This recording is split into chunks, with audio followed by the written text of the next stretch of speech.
Welcome back, folks. Something about Web3.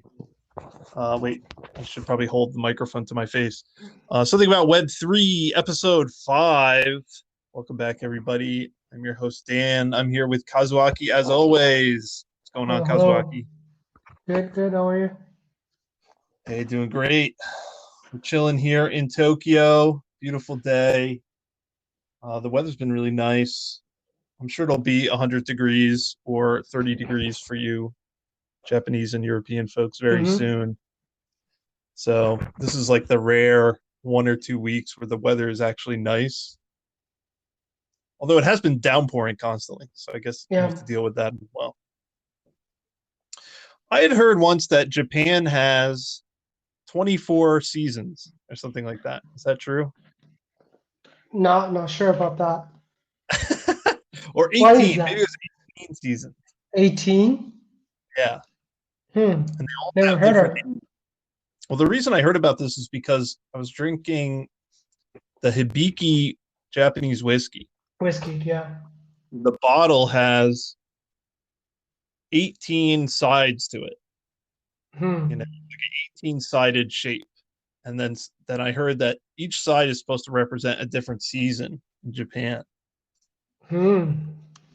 Maybe this is one of those things that people say about Japan, but then actually Japanese people like don't know or don't care about it. Hmm. I'm trying to Google this really quick. This has nothing to do with Web3, but what are you going to do? 24 seasons? I can't. Oh, yeah, okay. It's called a Niju Seki. Need Have you you heard of on that? what?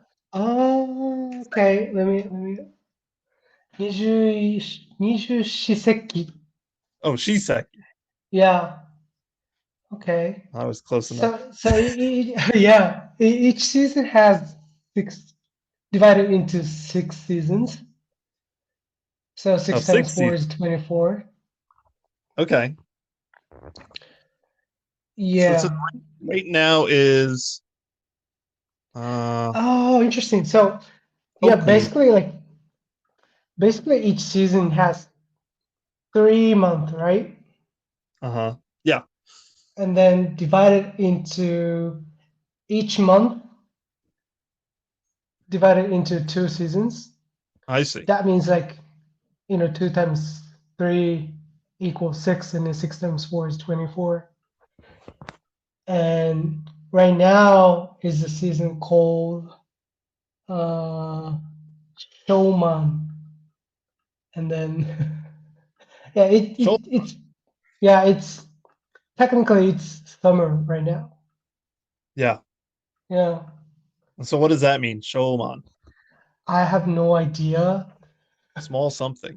Small, and then fulfilled or something. And then before that, it's called Alika, which means starting out the summer.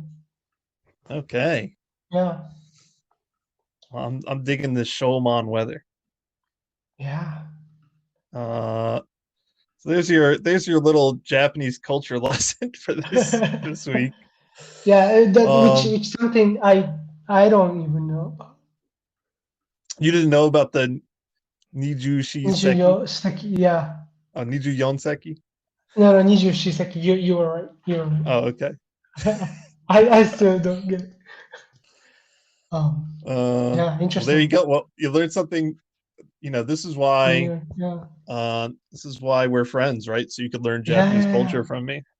yeah. Yeah. Totally, totally. uh, Next week, be on the lookout for Kazuaki's American culture lesson. Yeah, for sure. Uh, so I'm this gonna, week I'm we got a gonna, lot of stuff. Oh, go ahead. no, I'm gonna tell you the best taco restaurant in LA. Hell yeah. Yeah. I can't wait. Man, I miss good tacos. I have to Yeah, be me honest. too. It's tough. It's Yeah. tough. Anyway, this week we got a lot to talk about. So let's get into it.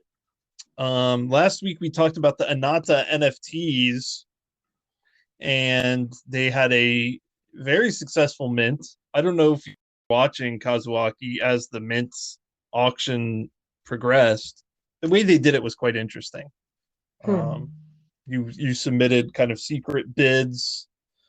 I guess they weren't secret, but you submitted public bids, and then the top 1,000 bids were able to actually would have their mints fire.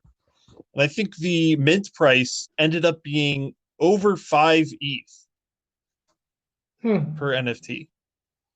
That's quite a lot. That is a lot. So I did not get Huh. one. Hmm. Okay. That was a bit much for me, but the hype was there. So congrats to that team for sure. Um, really awesome, and I think proof that NFTs with a little more than just a JPEG are there's something to that. It can be Right. really valuable. Hmm. And it was like 1,700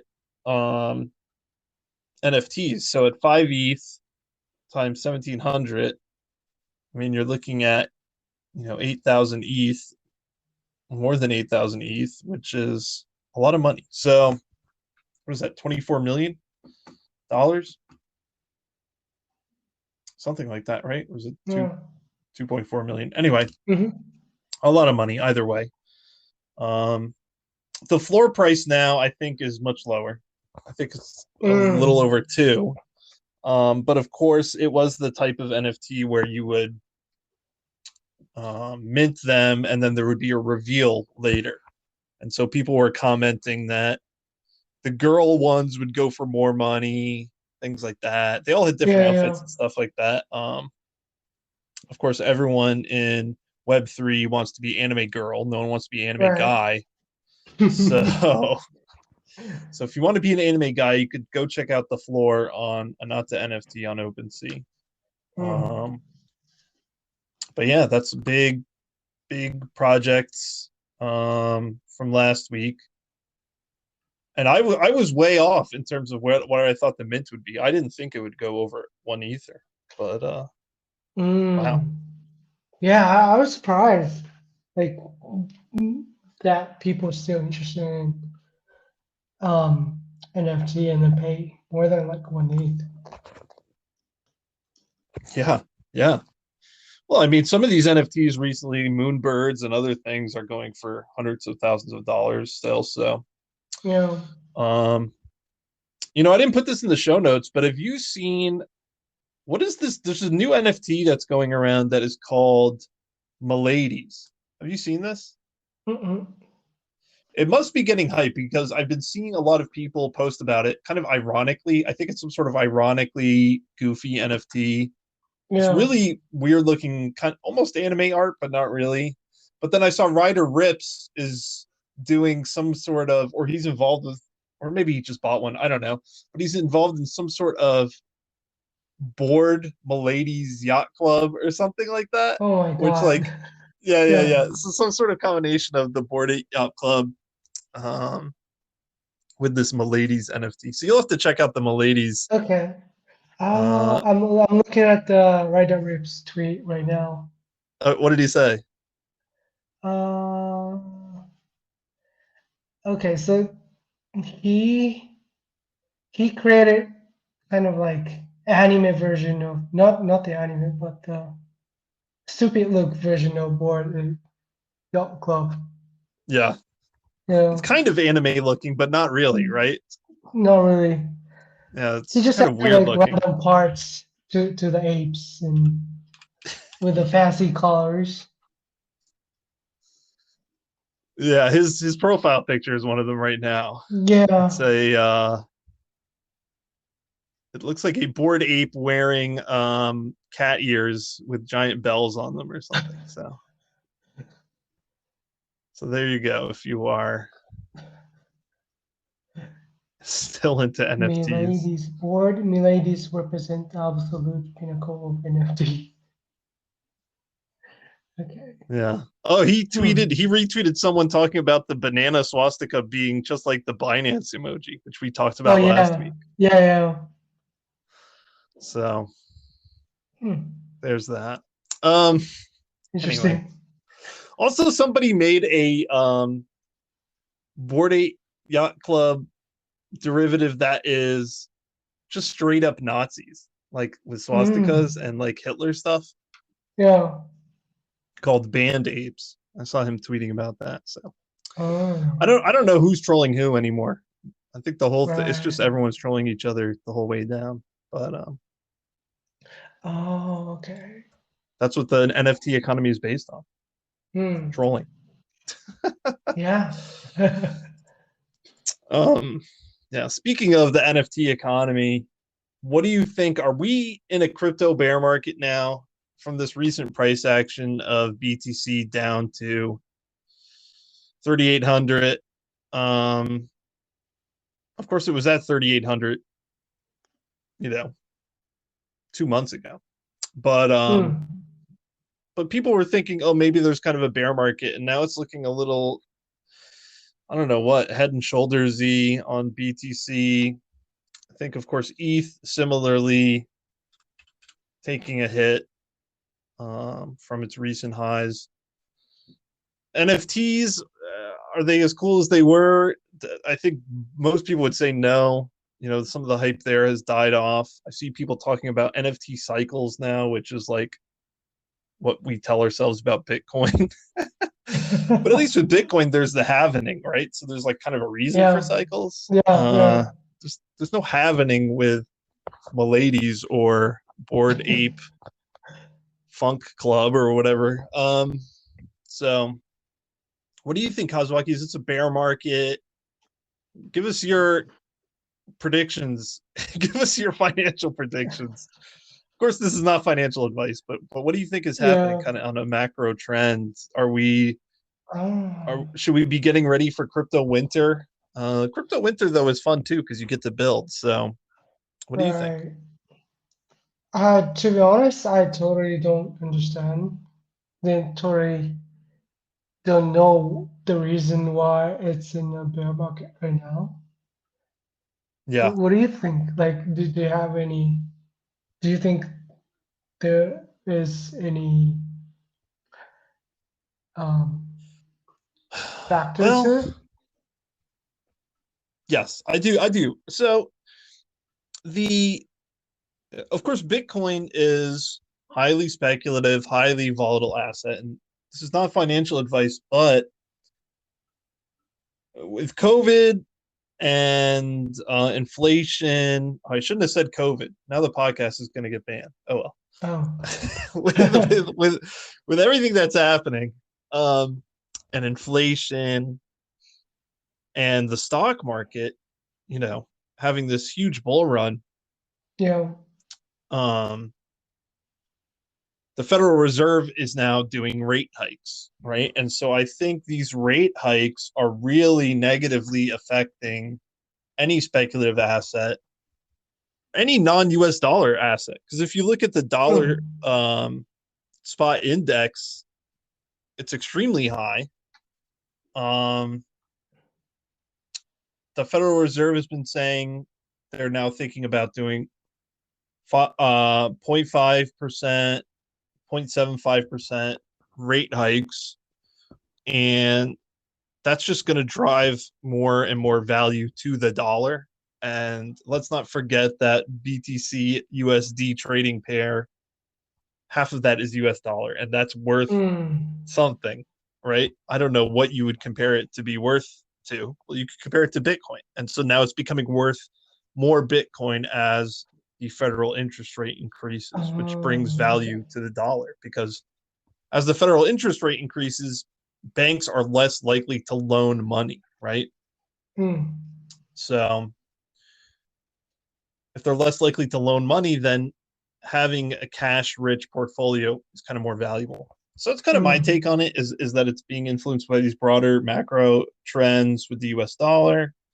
And I think that the stock to flow model and the Bitcoin rainbow and all that kind of stuff became such a meme that it kind of got priced in. And that's why in this last bull run, we didn't really see a blow off top because Hmm. everyone had been so loudly predicting where the top would be. And so, of course, we're not going to hit that 73K or 100K, Right. depending on like what model you're looking at. Um, I'm not surprised that we like fell short of it, and in fact, kind of did a big double top. Mm. Um, and now people, I mean, I think it's healthy if people are saying stock to flow and all this stuff is invalidated, personally, because it's just too obvious, Right. you know. Also, I think people need to look at logarithmic charts a little bit more if you're Hmm. going to be doing like technical analysis and stuff, Right. because I think we're looking at an ass. I mean, from what I've heard, if you look at very high growth, high volatility assets, you need to be looking at a more logarithmic chart on a long term Hmm. time scale. Um, so I think all those things combined, um, we could. I think there's nothing stopping Bitcoin in my mind from going to 20,000. It could easily happen. So I think if that does happen, though, you're going to see a huge amount of support at that level. Mm. So that's my prediction. But I do think we're in a bear market now, and I think it could last till 2025, 2024. Whoa. I mean, when's the next halvening? Because in my mind, the halvening is what triggers the bull run. All right. You know, Mm-hmm. um, let's see. Oh, I don't have enough. I need to upgrade my trading view plan to add the halvening. When is the next halvening? Do you know? Let me check. Um, Whenever that happens, I think that's like such a good Mm. 2024. So that Okay. so that to me makes sense. That all right, Yeah. early 2024 we see the halvening, and so late 2024 into maybe early 2025 you'd be seeing uh, a top Mm. if you're into the whole cyclical thing of Bitcoin. Yeah. But yeah, we're in a bear market, in my opinion. So start building, um, and go crazy, because that's I think your best bet if you don't want to mess around with shorts and all that kind of stuff. Uh, and so I think we'll see a lot of cool projects, you know. Yeah. But at the same time, there are a lot of interesting projects out there that are kind of terrifying. Apparently, they're also terrifying people at whatever SEC and U.S. Congress and whoever else. And there's an article in the Wall Street Journal this week about algorithmic stable coins. Um, Stable coins, of course, I think we all use them. And they all have different levels of centralization. Of course, on the extreme end, you have things like Tether and USDC, which is, I guess, backed by something. I guess in the case of Tether, maybe it's some sort of corporate bonds and other assets. In the case of USDC is supposed to be like real dollar reserves, right? Yeah. Um, and in the USDC contract, of course, there's like a blacklist and things like that. Although I don't think it's really used. Um, so it's quite centralized, and then you have things in the middle like DAI, which is decentralized but also has governance based on a different token maker. So of course, they could do whatever they want at any moment, but DAI is over collateralized with crypto assets versus USDC and Tether, which is collateralized with traditional financial assets. But then you have this new thing, algorithmic stablecoins, which is basically people doing a crypto version of the Federal Reserve or the traditional fractional reserve banking system, which is that um, for every dollar in circulation, there's less than a dollar of collateral. And of course, this is what regular banks do, right? Like Hmm. the banks that you and I and everyone else uses. But does it work in cryptocurrency? Of course, the government is getting scared that something bad is going to happen with these algorithmic stable coins, and people are going to lose money. Of course, already a few algorithmic stable coins. Most recently, there was stable coin on Waves, and then Iron Bank, Iron and Titan, and I think Mark Cuban was like really into that uh, Iron Finance, right? The what's that show that he's on? Not Dragon's Den. It's the American version of it. Do you know what I'm talking about? Mark Cuban. Yeah, what's that TV show he's on? Where the four people sit there and they're like, "Your idea sucks, and we're not going to invest in it." Hmm. Shark Tank. It's called Shark Tank. Shark Tank. Okay. Yeah. Do they have a version of that in Japan? Yeah, they used to have one. Oh, nice. Yeah. Who was on it? Who do you remember who the judges were or whatever? No, everyone on the show got bankrupt. Nice. Yeah. Well, okay. Well, then it's not that different from Shark Tank. I mean, I guess Mark Cuban didn't go bankrupt, Right. but I remember him tweeting a lot about how much that sucked. Everyone losing all their money with Hmm.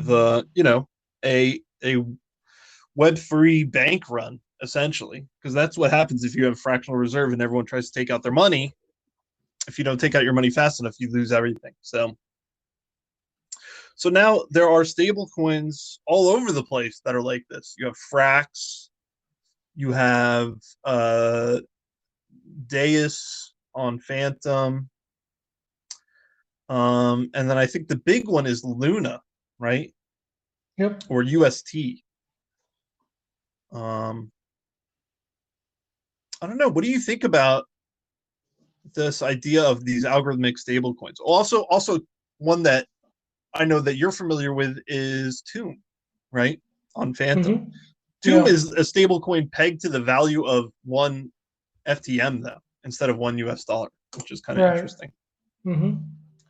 But they all have this mechanism of you have like shares and you have bonds, right? And you can use these additional tokens to try to absorb the volatility from the stablecoin itself. So if the stablecoin is worth more than $1, then you can inflate the supply of the stablecoin using these additional tokens. Or if it's worth less than $1, then you can, um,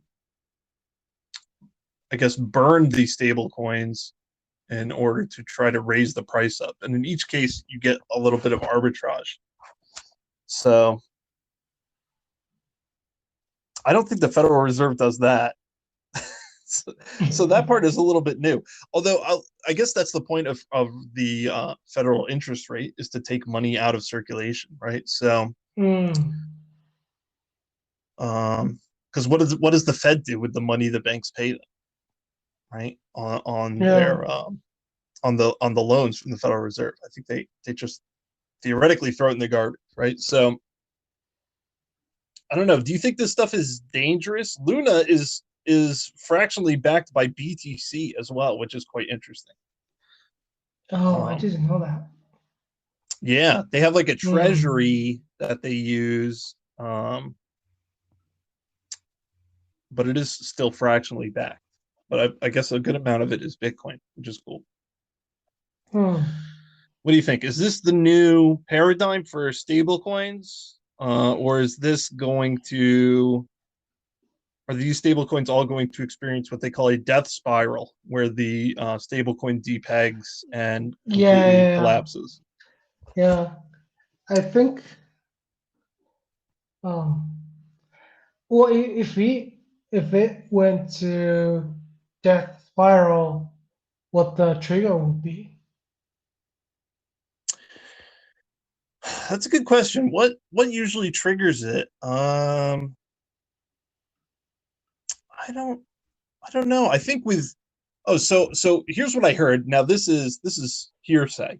I and there's still people arguing about this on Twitter right now, I believe. Mm-hmm.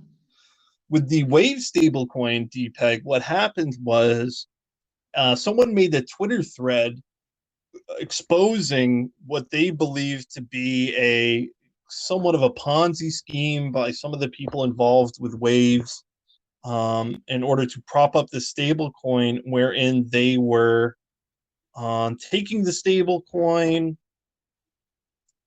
converting it to Waves, sending the Waves to Binance, and then buying the stable coin on Binance with the Waves, and then bringing the Waves out of Binance back to the dexes, and kind of just looping that over and over Yeah. again in Mm-hmm. order to make it look like there was a lot of demand for the stable coin. Something like that. You'll have to read Yeah. the thread, but someone posted this big thread about it, and I think that triggered a lot of people to sell the stable coin.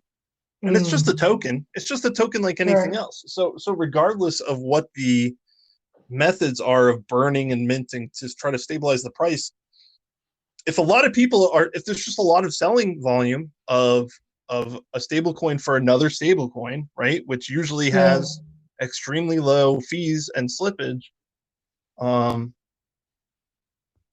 then you know that's just going to cascade, and there's not going to be enough people on the other side who are willing to take the risk of trying to arbitrage that back Mm. to the peg, right?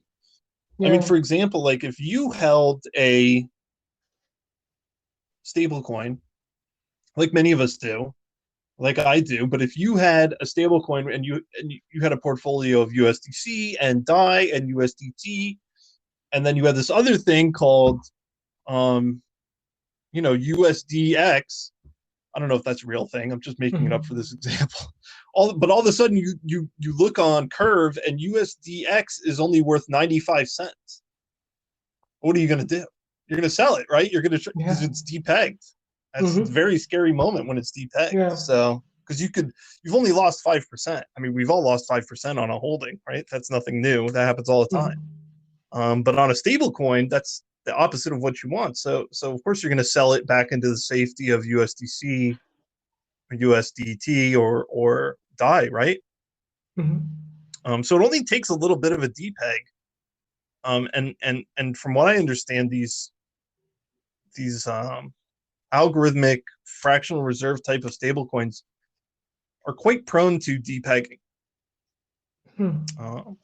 Because it's kind of like a lending platform or something. There has to be Right. someone on the other side of the lending platform who's taking the risk and who's executing the liquidations and all this stuff for it to work. And if there aren't enough people doing that, things can go bad very quickly. You know, like if no one Mm. if no one was doing Aave liquidations at all, it doesn't matter if the liquidation bonus you get is 20%, right? Like Right. someone has to be doing it, because if you let someone's position get to 60% or something like that, then the platform itself starts to lose money, you know. And when that happens, that's really bad. Mm. So I don't know if people appreciate that. Like there's all these people out there who are doing the other side of all these platforms and maintaining everything and making sure everything is working smoothly. Um, MEV and otherwise, all kinds of bots and stuff like that. So you need even more of that with algorithmic stablecoins. Of course, you need a lot more of that. It's not like DAI where you just can do a governance vote and wait a couple Mm. weeks or whatever. Yeah. Things need to be done every minute. So, but anyway, stable coins. I think it's no question that governments around the world want to issue their own digital currencies, and so for them to attack stable coins makes a lot of sense, because if there is a lot of inherent danger and people start losing money, it's going to be the perfect excuse for them to say, guess what? Here is the real USDC, and all the other ones are illegal, and you can keep doing DeFi and all this stuff, but you have to use this official Federal Reserve stablecoin. And by the way, if you're on a sanctions list or something like that, then you're blocked from using it, and you have to KYC in order to use it and all that stuff, right? Yeah. They would love that. They would absolutely love that. So I think Hmm. people should be very careful.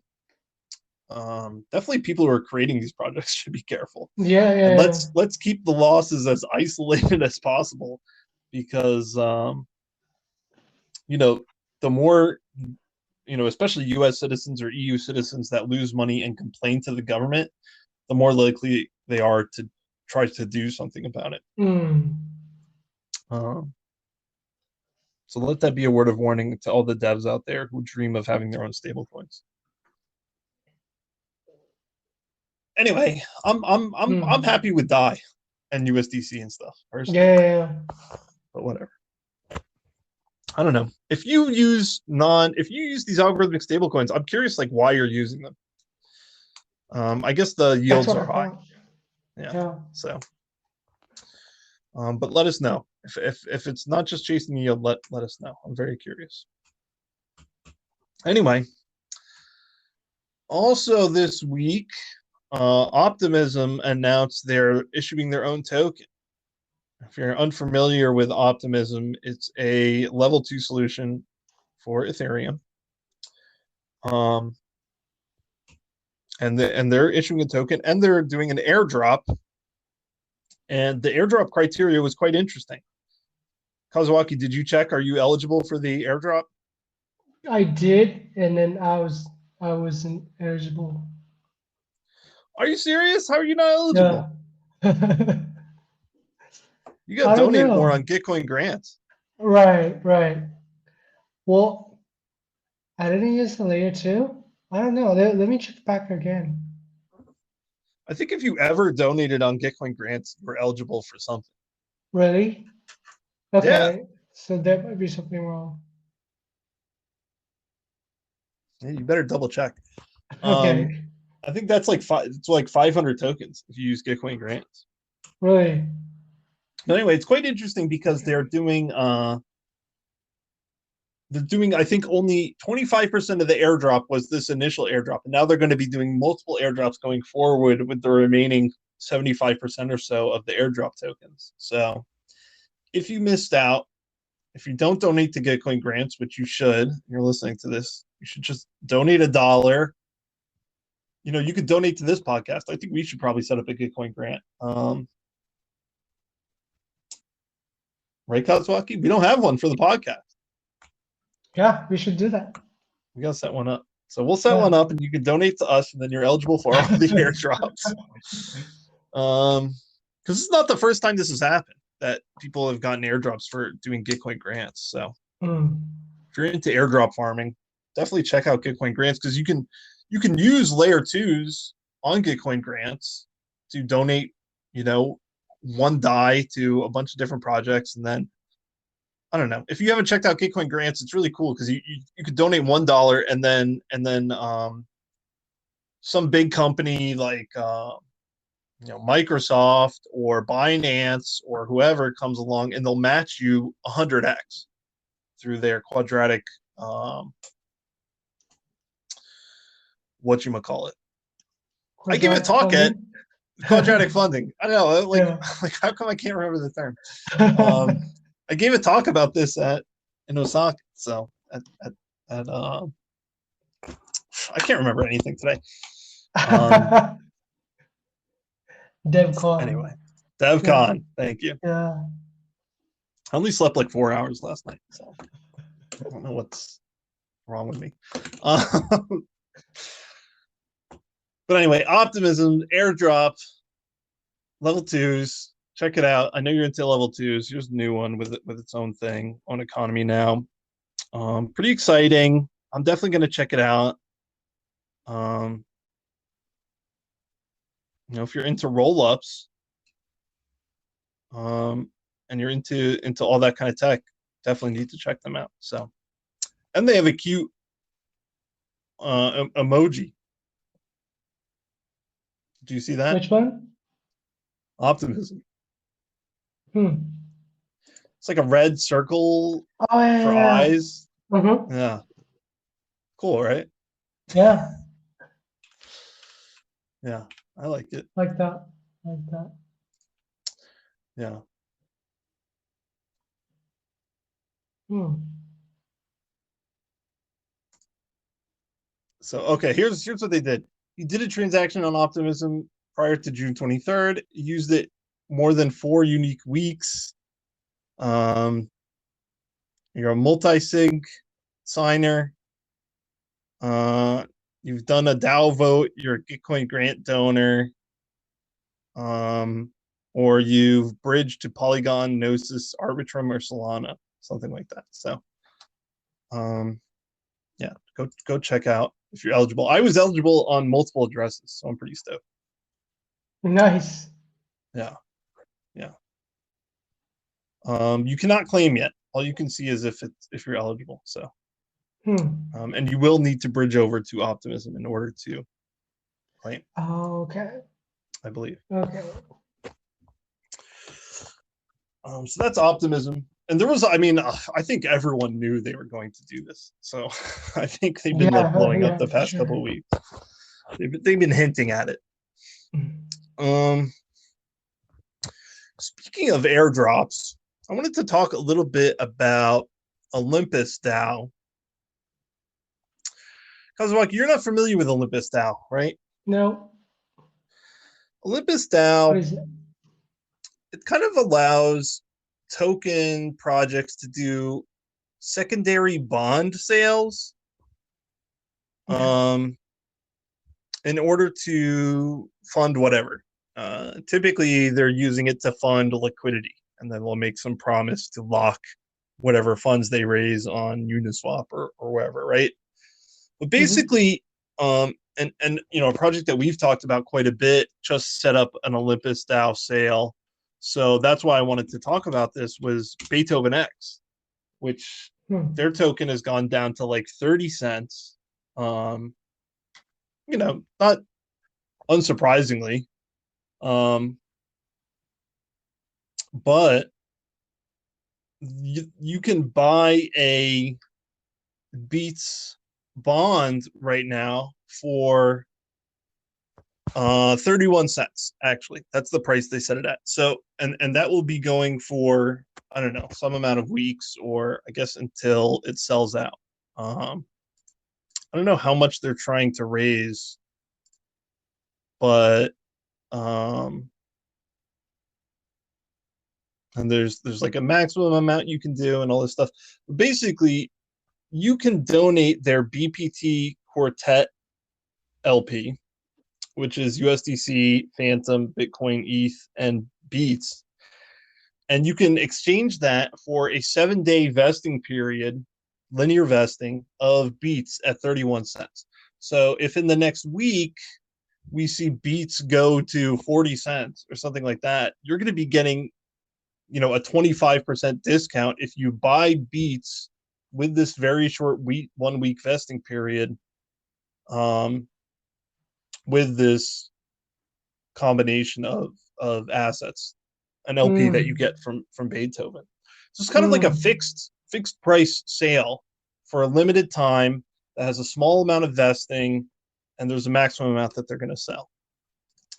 So Interesting. does that make sense? Yeah. So it's kind of like if you know, Twitter or someone like that wants to come out and say, hey, we're issuing more shares in this public sale, right? So like a secondary sale, which Mm-hmm. companies do all the time. But now you can do it in DeFi on Mm. Olympus. And so right now, I just looking at the page. Boo did this. Spooky Swap, Taro did this. If I go over to Ethereum, you know, Olympus DAO is on a whole bunch of different sites. I can see Frax is doing it on Ethereum, Bancor, a whole bunch of other stuff that I never heard of. What's interesting is that a lot of them, like the price that they set the sale at, you like lose money. So you're not going to see a very high ROI. Like right now, I can only see Thor, and some other stuff I haven't really heard of. Like Thor has a 2% ROI. So right now, Thor if you're willing to pay them in a combination of Thor and ETH and wait 7 days linear vesting, you can get a 2% discount on buying Thor token. So I don't know, quite interesting, but at the same time, I feel like I've seen a lot of projects do this, and it's kind of like a bad sign. I mean, that's true in traditional markets too, right? Like if a company's Right. issuing new shares of stock to raise money, that's not usually a good sign. Yeah. I don't know. Would you ever participate in one of these? What do you think? No, probably not. They have something on Optimism. You can get a 5% discount Mm. on Thales token. I have no idea what that is. Mm. You only have to wait like a year, 5% discount, and you wait 2 weeks. That's a pretty good deal, right? I don't know. Could Right. be. I've never heard of Well, this I don't token, so I know. have no idea. Depends on the timing that you're in. Yeah. No. I mean, if you're into yield farming, 5% in 2 weeks is an insane gain, you know, Mm. I think. So, oh, Crypto Raiders is doing one on Polygon. Full disclosure, I own a Crypto Raider. Okay, but the ROI is already negative 3%. So, Wow. um, anyway. Mm. So that's Olympus. If you haven't checked it out, I mean, I've been hearing a lot about it, and then I saw Beethoven was doing it, Mm. so I decided to spend some time and look into it more. But these like bond sale things, just to me, it doesn't seem like a good sign, you Mm. know. And Yeah. I've seen so many project discords where people are complaining that they bought the pre-sale or whatever for more than what the bond is, you know, and stuff like that. I mean, it Mm-hmm. it really is tough to stomach it, tough to accept it if you are underwater in your position and you see a bond sale happening. So, Yeah. but it does help the project generate some funding that they could use for liquidity and other things. So in the end, the goal is to help the project, obviously. Um, and I assume there's some vetting on the part of Olympus DAO and things like that. And I think to use Olympus DAO, you need to buy their token or something like that Mm. in order to actually create the bond. I don't know. Um, anyway, protocol to look out for, I think. Um, and Olympus DAO is Ohm, by the way. If you, maybe you've heard that before. Ohm token, Yeah. OHM. Yeah. So that's them. That's the Ohm token. Mm. I just looked that up because I wanted to make sure that was true before I said it out loud. Anyway, go check them out. Mm. Familiarize yourself. Everyone's doing it. So you know, if everyone jumped on a bridge, you would too, right? Or jumped off a bridge, jumped on a bridge.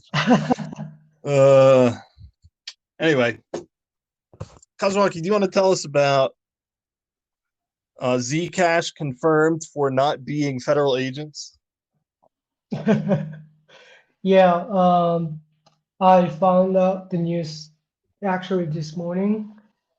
It's coming from a Forbes article, and then Edward Snowden admit that he was the original member, sixth member of the Zcash ceremony, and Wow. it's quite surprising because I have heard Zuko, the CEO of Electric Coin Company, which is Mm-hmm. co-founder of Zcash.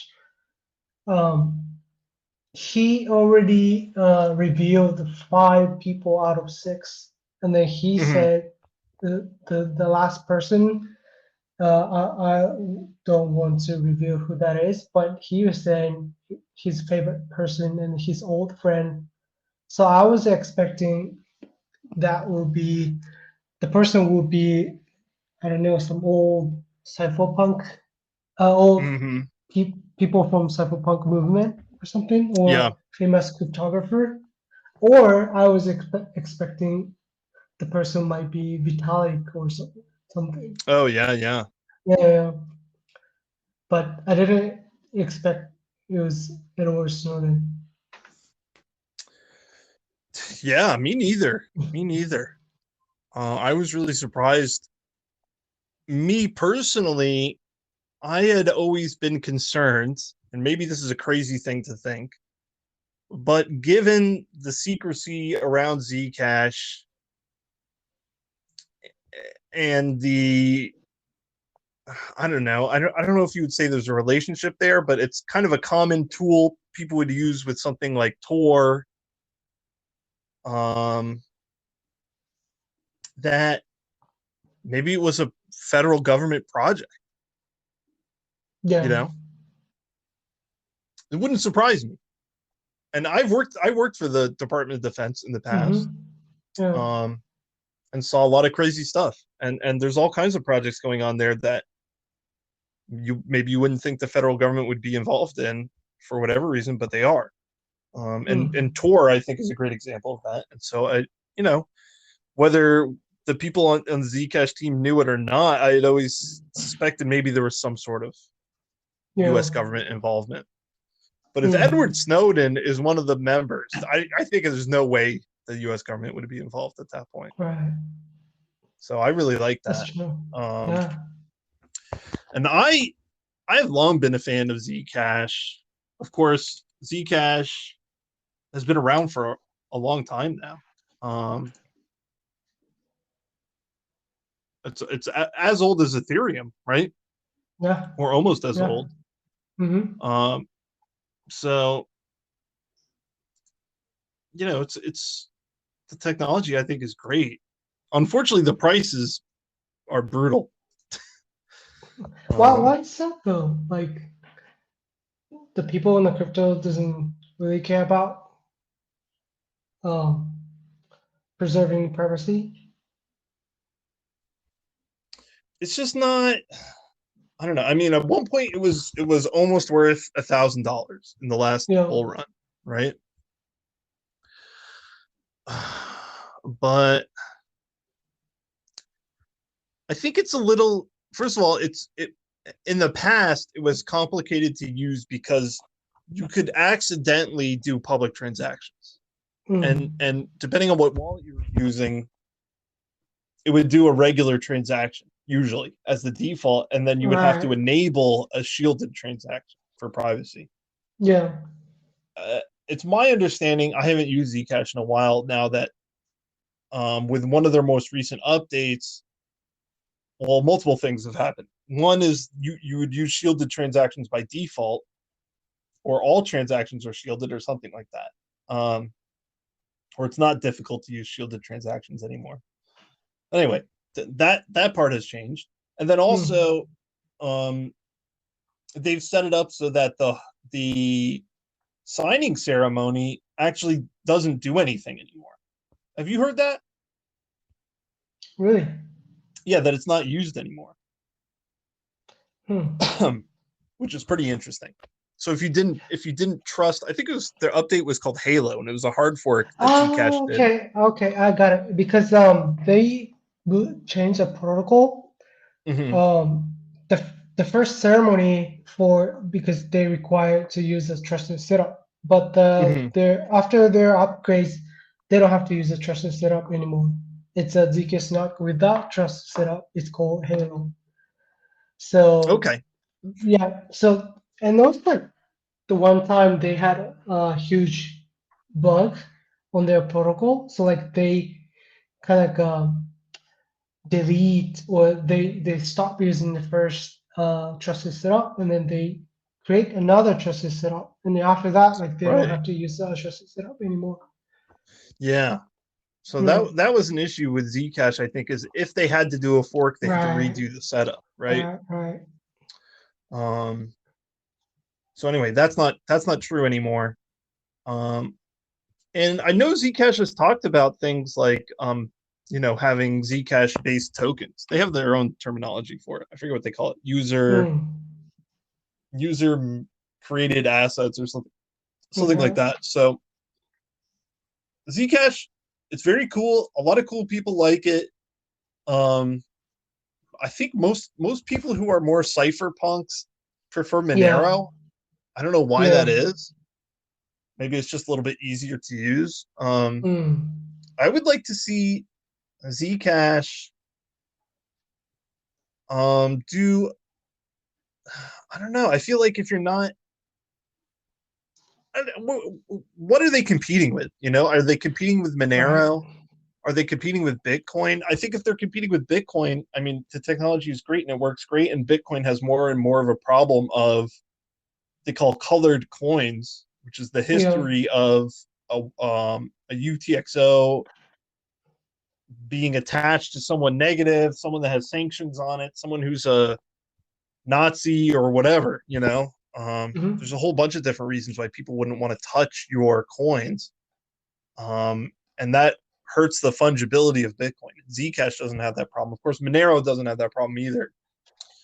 And Monero, I think, has a reputation because of its use in illicit industries like drugs or whatever, and having never been successfully traced by the U.S. government or whoever, that has a reputation for being a little bit more secure. I don't think as many drug dealers use Zcash. So, Mm. saying that, I would like to see Zcash do a little bit more smart contracts or something like that. You know, Yeah, have that yeah. kind of layer into it. I think that would be Hmm. fantastic because otherwise, I think Ethereum is poised to do what Zcash does now very Yep. quickly. Um, Yeah, but that being yeah. said, I know Vitalik is a big fan of Zcash. A Hmm. lot of people I respect are big fans of Zcash and the team over there, and I've worked with that team before. They're cool people. They support the community. So you know, I'm really happy for them. But in my mind, I mean, right now Zcash is at $150 per coin, and that is nothing compared to where it should be in Right. my mind. So, Mm. um, but it is what it is. We're in bear Yeah, market, so yeah. there's not much you could do there. Yeah, I mean Edward Snowden, who predicted that? Good for him. Right. Yeah, it's crazy. Good for I him. mean, one more thing about Zcash is that like a lot of people talk about ZK stuff Hmm. everywhere now, right? But the Yeah. Zcash is the world first zero knowledge proofs robust practical application in history. Wow. So Really? given that, like, yeah, big shout out to devs on the Zcash team. Really. Yeah. Zcash does make me. It reminds me because it is six or so years old. It reminds me that we are living in a really exciting time, and that these cryptographic That's so technologies are true. so That's so brand true. new, and what it enables is impossible to predict at this point in time. So, That's so true. Yeah. And but also like Zcash is the first team who invented ZK Snock without trusted setup. So wow, they uh, revolutionized their knowledge proof twice already. wow, Yeah. some serious math and Mm-hmm. cryptography experts over there. Yeah. So definitely thankful for that.